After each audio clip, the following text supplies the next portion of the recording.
Welcome to Technically Sachet. Today we'll be discussing PNG and the transparent background. So we are in Canva and we would like to create a logo for a business. So what we'll do is we'll click on the logo button here, and we really just want a normal logo, but let's go with a fashion logo. Right, let's click on blank, and we already have our images ready for use. Okay, so let's click on this add button here and enter our image. I have this lip that I got from Google, and I have this lip gloss. Let's add that lip again. So the first thing I'd want you to see is that when I inserted this picture, there is a white background that blocks out the image that is behind it. Now what we want is images that do not have a background. Let me change the color here.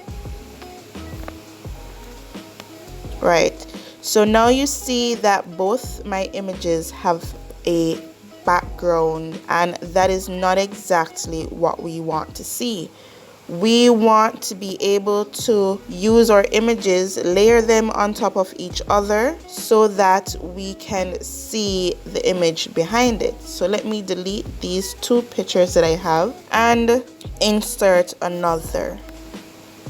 Can you see the difference? We have a PNG image here that allows you to see the purple background showing through. Here again, we have the lip gloss coming through, and this lip gloss can also be placed on top of the lip without hiding the background. So that is what we mean when we say we want an image with a transparent background or a PNG background. This allows you to layer your pictures on top of each other without having issues of seeing the image that is below it. So how exactly do you find an image that has a PNG background? The best thing to do here is go to Google. Let's say you are looking for a lady exercising.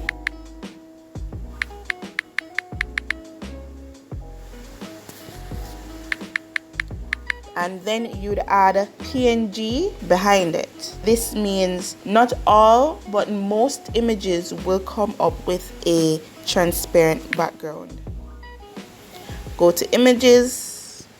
If you realize that the images, they have a sort of grayish background, and this one here has a checkered background.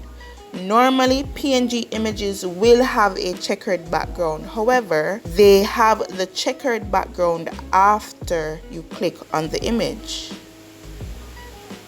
There you go.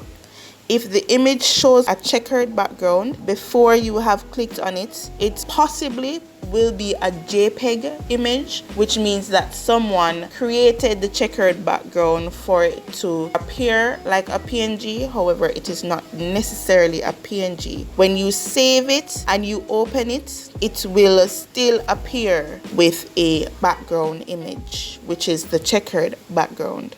Here's another image, but this one is a PNG image because if you look at it, it has a grayish background. However, after clicking on it, you will see that the checkered background appears. However, looking at this one, it has the checkered background already. Clicking on it, the checkered background still there. Let's take a look at this to see if this image will appear as a PNG. Remember now, we are looking for it to change from gray to a checkered background. And there we go. Here we have another PNG image. Let's check on this image to see if it has a PNG background. There we go. It is a PNG image. So that's how we identify a PNG image and the importance of why you will necessarily need a PNG image when creating posters, flyers, or your logos. Thanks for watching. Please remember to like, comment, and subscribe for more daily videos.